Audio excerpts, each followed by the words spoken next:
madaxweynaha qaranka Soomaaliland Cabdiraxmaan Maxamed Cabdilaahi iyo golaha wasiirada xildhibaanada waxaa la dhamaatay ku soo dhawaada garoonka Alexey Stadium burcayna dhaqlasaan si fiican way dhaqlasaan ballanteeni ma xasuusataan inaanu garoonka dhisana haddii murashax markii uu ahaa madaxweynaha qaranka Soomaaliland haddii talada aanu ku guulaysano ballankii ma ka soo baxay garoonkii Alexey Stadium maanta soo la dhagax dhigi maayo waana la dhamaystirayaa waa maalin ku weyn qaranka Soomaaliland waa maalin ku weyn sportiska reer Soomaaliland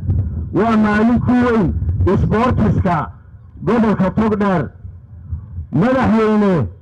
horyaaladii socday kubadda cagta ee marka dhamaaday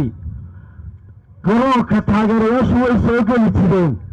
markii ay waayeen meel ay ku fadhiistaan tarabuulkaasina uu ku yaraaday halkaa aynu fadhino ayay yima jireen insha allah haddii ilaahay idhaahdo garoon weyn oo xamaasadda burco runtii ay ku qabaysadaan ayaa la dhisi doonaa haddii ilaahay idhaahdo waxaan halkan idin sheegayaa ballanqaadkii aan xilligii ballanqaadanay doorashooyinka ayuu ka mid ahaa in Alexey Stadium la dhiso farxad weyn bay noo tahay in maanta aan ballankii ka soo baxnay waxaan leeyahay madaxweyne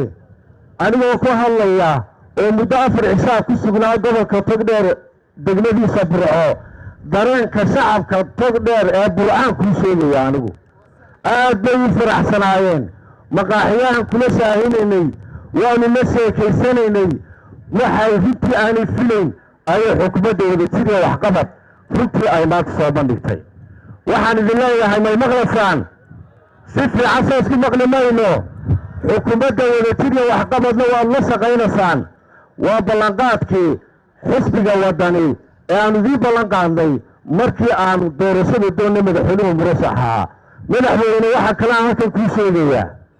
doorashadii ka dambeysay tii madaxtooyada bahda isboortiga Soomaaliland doorasho u dhacday waa doorashadii xidhiidhada kala duwan ee kubadda cagta Soomaaliland oo gudoomiye ka noqday Maxamuud iyo gudoomiyaha ciyaaraha fudud oo iyaguna ka ciyaaraha si wanaagsan loo wada waxaan halkan uga mahadcelinayaa wasiirka igu hogaaminaya wasaaradda dhalinyarta ee ciyaaraha saaxiibkay Axmed Yaasiin oo aan madaxweynaha hortiisa ka cadeynayo wada shaqayn fiican iyo xiriir fiican inaan leenahay wasalaamu calaykum waraxmatullaahi wabarakaatuh